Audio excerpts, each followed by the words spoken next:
should be asleep. Aren't you tired? You can't sleep? Maybe I could read you a bedtime story. Okay. Let me see. What about Alice in Wonderland? Yeah? Okay. It was a very hot summer day. Not a cloud was to be seen up in the sky, and bees were buzzing everywhere. "I'm so hot," Alice said, lifting up her hair. "We can rest here for a while if you want," her sister offered, and they sheltered from the sun under the shade of a big tree. Alice climbed up to the biggest branch and comfortably sat there while her sister reclined against the trunk.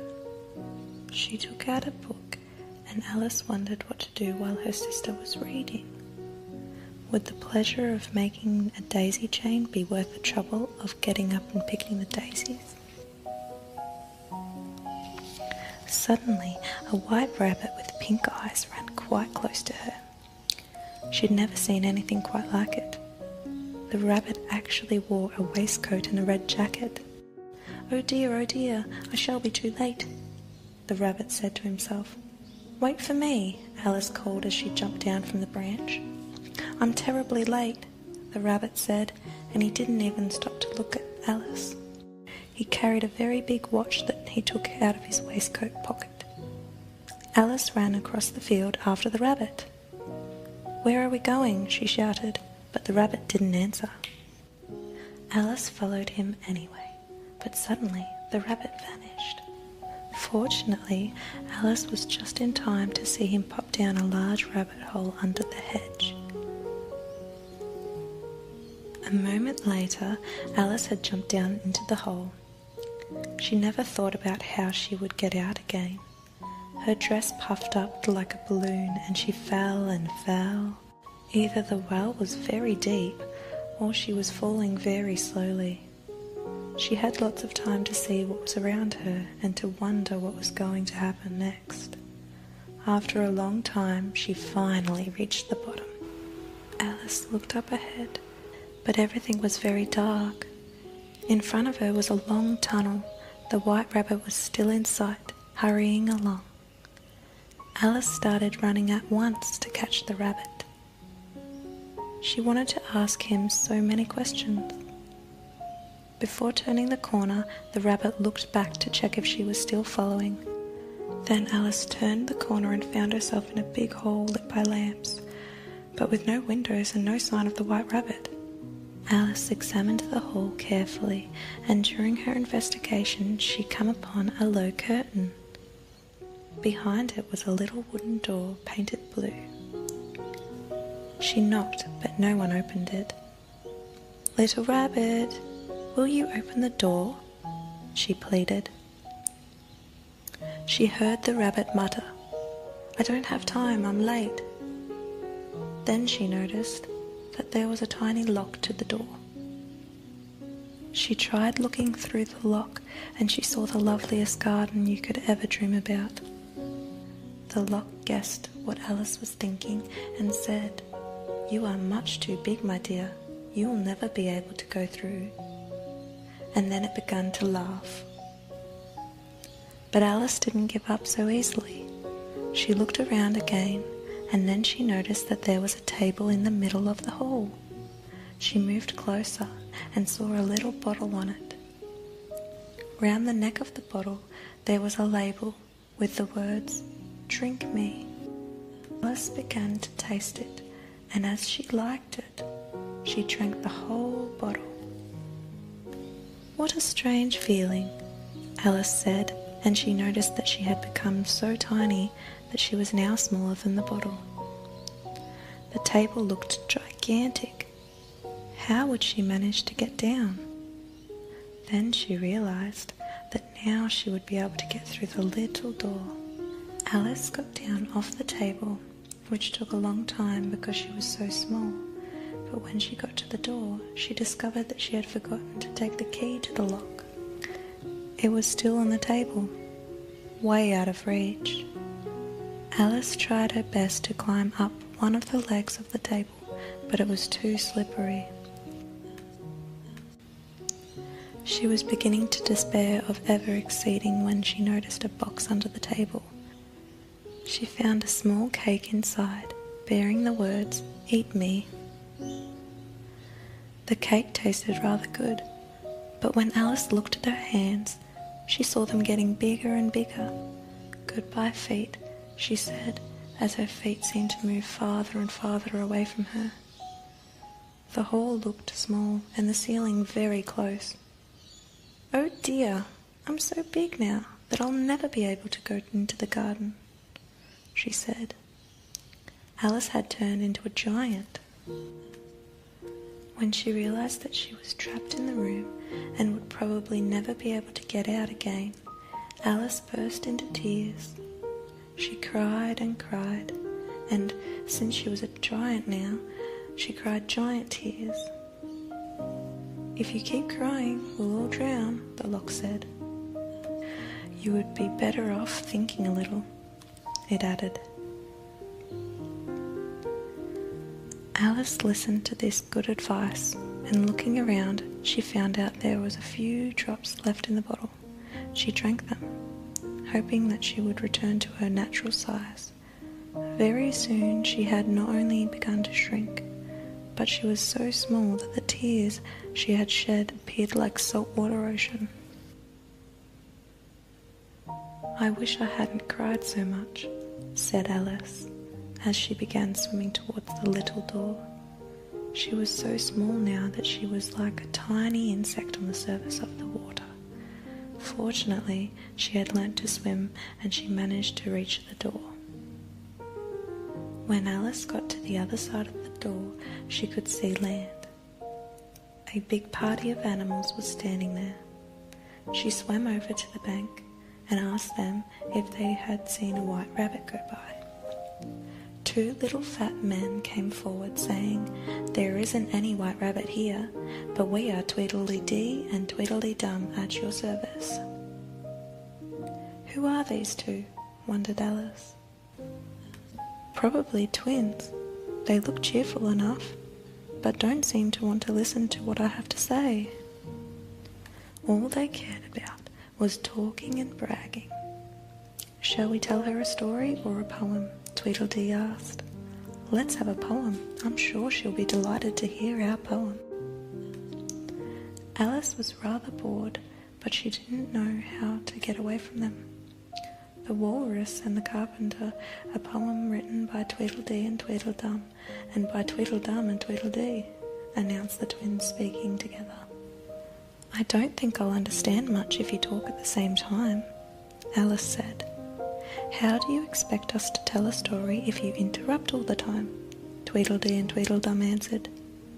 "Besides, we both made it up, so we absolutely must say it together."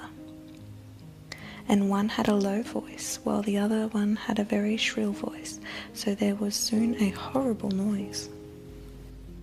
Alice waited until the twins started fighting and were so absorbed that they didn't even notice that she was leaving. She walked a while, and then she saw a magnificent garden with pretty flowers and fountains. She felt happy and almost carefree. There was a house, the most charming house she had ever seen, just in front of her. Then the shutters were opened, and who was there? No one but White Rabbit. "Wait for me!" Alice shouted. "Am I on time for the appointment?" she asked. The rabbit came down to open the door, but he didn't seem in the least surprised to see Alice. He was as elegant and agitated as ever, and instead of saying hello, he began scolding her. "Why, Mary Ann, what are you doing out there? Run home this moment and fetch me a pair of gloves and a fan. Quick now!" Alice was too frightened to argue. She ran off in the direction that the rabbit had pointed. "He mistook me for his housemaid." she said to herself as she was running. She found the rabbit's bedroom. It was a neat little room with pictures of flowers and animals. She didn't have time to daydream very long, because she heard the rabbit's voice calling to her from downstairs. My gloves, Mary Ann, I'll be late for my appointment." Oh, that rabbit isn't any fun. He keeps repeating the same things over and over again. Where did he put his gloves? Alice said to herself. But searching on the chest of drawers, instead of gloves, she found a box full of cookies. They looked very appetizing, so Alice took one, and another one. She had hardly finished eating the second cookie when she felt her head pressing against the ceiling. She had grown so big that she couldn't fit in the house anymore. She had to put one arm out of the window and her feet out of the doors. The rabbit started yelling, "A monster! There is a monster in my house! Help!" He was right to be scared by Alice. She was as big as a giant now and couldn't move at all because the walls were beginning to shake and soon the house would collapse. Good gracious! One can't eat anything here without changing size like a telescope, Alice thought. A funny bird joined White Rabbit and began discussing what had happened. Interesting, very interesting. How did this giant get into your house? He asked. I don't know, but that's not the problem. How shall we get him out? The rabbit replied. Well, we could try to make a fire and the monster will have to come out so he won't choke, the bird suggested. The rabbit couldn't make up his mind. Perhaps the monster would indeed come out. But what about the house? Would it survive? Meanwhile, Alice had managed to put her hands out and with her fingers she felt some leaves. She pulled and there was a carrot. She hardly hesitated at all before eating it. It was only a matter of habit, growing and shrinking, and she was getting used to it. As soon as she had nibbled the carrot, she once more began shrinking. As soon as she was small enough to get through the door, she ran out of the house. She saw the strange bird whose name was Dodo.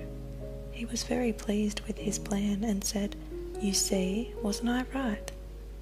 All you had to do to get rid of the monster was to ask my advice. Don't hesitate next time to run into a problem. I'll be glad to help." The rabbit, being relieved of his worry about the house, remembered his appointment, saying, "I'm positive I'll be late." And there he was running again. Alice started doing the same. It felt so good to be free again. Then an idea crossed her mind. The rabbit left without taking his gloves, and when he notices he'll probably be mad at Mary Ann. Since he thinks I'm Mary Ann, he'll be mad at me. Alice decided that perhaps she should look for him and try to explain that she wasn't able to find the gloves and that she wasn't a monster. She was so tiny now that the grass seemed like a gigantic forest. She headed in the direction where the rabbit had disappeared. Alice looked all around at the flowers and at the blades of grass. Everything looked enormous. The air was full of strange insects. When she looked closer, she could see that they were flying cookies or toast dripping with honey. If only I could catch them, she thought, but they flew away. Alice also saw toys flying, small transparent horses who looked like dragonflies. Everything was so different that Alice had stopped being puzzled. It was like dreaming.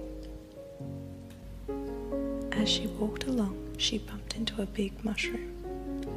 She stood on her tiptoes and peeped over the edge of the mushroom. Her eyes immediately met those of a large caterpillar sitting on top of the mushroom, with its arms folded across smoking a long hookah. The caterpillar looked at Alice for a while when it took the hookah out of its mouth and addressed her in a slow and sleepy voice. "What are you doing here?" Alice shyly replied, "I'm looking for a white rabbit with pink eyes." The caterpillar began to laugh. "You're not going to catch him with your short legs," he said. "Rabbits run very fast." "I know," Alice said. "I don't run very fast because I'm so tiny now, but I used to be a lot taller. Perhaps we could make you grow again. One side of the mushroom will make you grow taller, and the other side will make you grow shorter." Saying this, the caterpillar disappeared. Alice looked thoughtfully at the mushroom for quite a while, trying to decide which side was which. It was a very difficult question. However, at last she made up her mind and bit off a piece of the mushroom. "And now what will happen?" she thought. She had an answer to her question very soon. She grew so quickly that her head pushed through the top of the trees, and she was looking out over the top of the forest, frightening the birds. She had become a giant again. She could hardly see her feet. "Where have my shoulders disappeared to? And my hands? I can't even see them," Alice said. She was moving them about as she spoke, but nothing seemed to happen, except a little shaking among the leaves. "Even if I do find the white rabbit, he won't recognize me now," she realized. A bird had confused her head with the top of a tree, and he came to lay his eggs there. "Be off! This isn't a place for your nest," Alice told him. The bird was rather puzzled by this talking tree. Alice was beginning to find it exhausting to change size all the time. She had had enough of being either a giant or the size of an ant. "How puzzling all these changes are. I wish I could go back to my real size," she said. "But I can. All I've got to do is eat a very little more of the mushroom." So she nibbled on the bit of mushroom she had kept and brought herself down to the 9 inches high. She kept a piece just in case she would need it later. Who knows, things are so very odd in this country, she thought. She was standing, noticing with pleasure that she was back on to the size of an ordinary little girl, when she heard a voice behind her. She turned round in amazement and saw a big cat sitting on the bough of a tree just a few yards off. "Hello, who are you?" she asked. "I am the Cheshire Cat," he grinned. It looked like a good-natured cat, but he had a lot of teeth. So Alice thought it was better to treat it with respect. "Would you please tell me the way, which way I ought to go from here?" she asked again. "That depends on where you want to get to," said the Cheshire Cat. "I'm looking for a white rabbit," she replied. "What do you want to find the rabbit for?" "I'll take you to my friend, the March Hare," said the Cheshire Cat. Alice followed him because she thought that a hare and a rabbit are almost cousins, so that perhaps she would find the rabbit too. "You'll also meet a Mad Hatter. He lives with the March Hare. We'll have a tea together," the Cheshire Cat explained. When they arrived, there was a big table set on the grass in front of the house. The March Hare and the Hatter were having tea at the table. There were several teacups and a large teapot full of hot tea. The March Hare was serving. The Hare and the Hatter greeted her, asking, "Is this your birthday?" Alice was forced to say it wasn't, although she thought that they would be greatly disappointed. "Never mind, we were just about to celebrate your non-birthday." "My what?" Alice asked. "Your non-birthday. You only have one birthday. All the others are non-birthdays, so that gives us a lot more opportunities to have fun and celebrate," the Hatter explained. Alice decided she might as well enjoy this unexpected party. The March Hare rushed to serve her some tea, but he bumped into the Hatter, who spilled his tea on his coat and on his bow tie. "The tea is very strong. It will calm you down," he said. Alice was quite positive it was the opposite, but she didn't even venture to try to convince him. "Let's have a song to celebrate this young lady's non-birthday," announced the Hatter. "Twinkle, twinkle, little bat, how I wonder what you are at. Up above the world you fly, like a tea tray in the sky. Twinkle, twinkle." When he had finished his song, he took his hat off and uncovered a big birthday cake with a candle. Boom! Suddenly the cake exploded and Alice was covered with chocolate cream.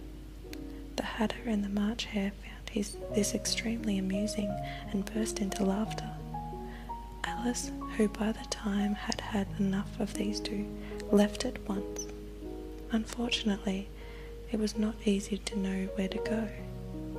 There were signs everywhere saying this way, no that way, up here, over there. She was very confused. In fact, Alice was lost once more and could see no trace of the White Rabbit. She had seen so many strange things all day long that when a broom dog got close to her, she was hardly surprised. That dog was sweeping everything in its way, and after he had gone by, there was nothing left behind, not even a path. That's why Alice couldn't find her way. She heard someone laugh right next to her, and when she looked up, she saw the Cheshire Cat in a tree. "Are you lost again?" he asked. "Is that your favourite occupation?"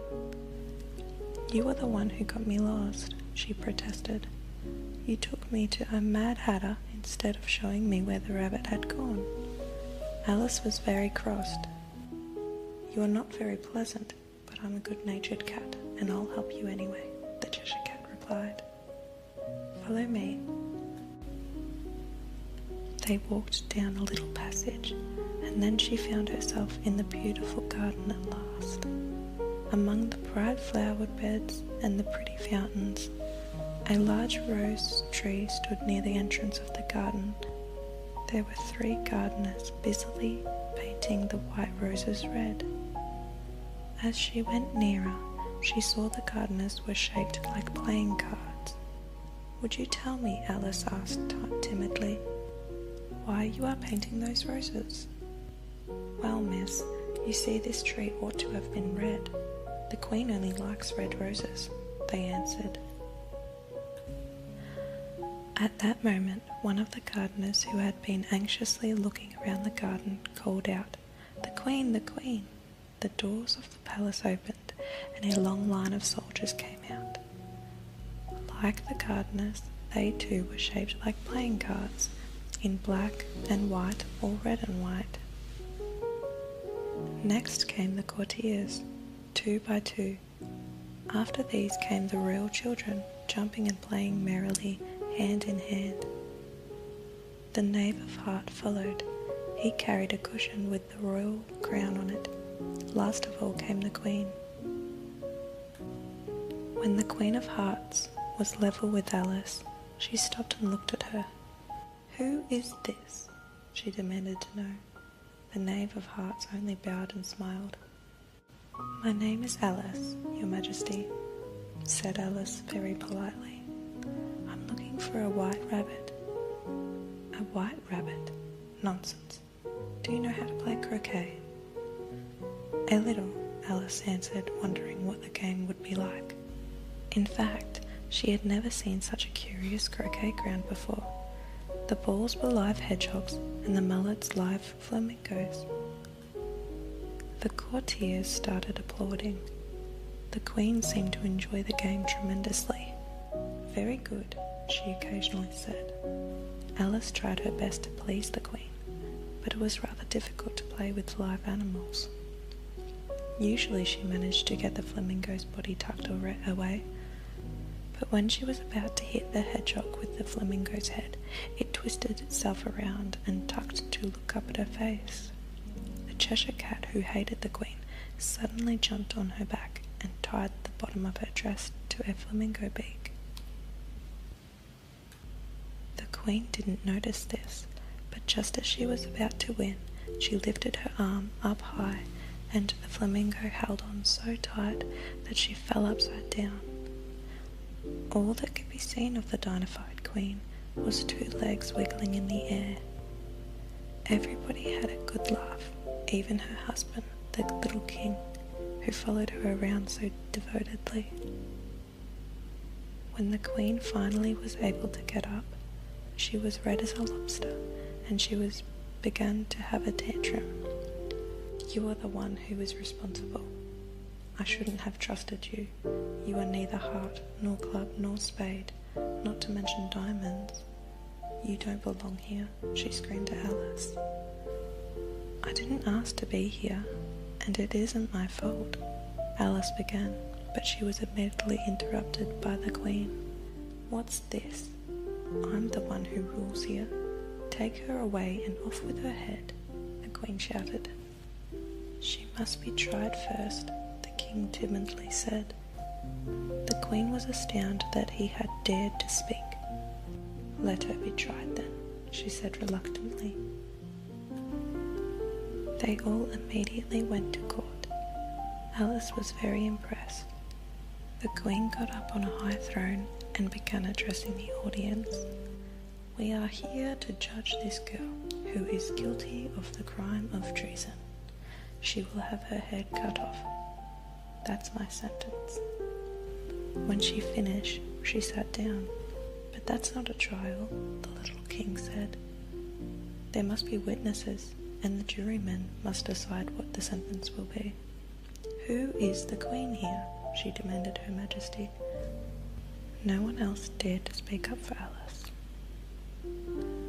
Alice understood that if she wanted to get out of this unpleasant situation, she should act for herself, as the little king would not be able to do much for her. She started thinking very hard about what to do. Then, fortunately, an idea crossed her mind.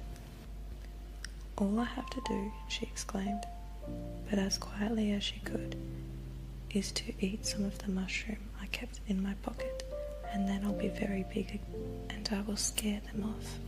She immediately bit a piece of the mushroom, and she began growing and growing.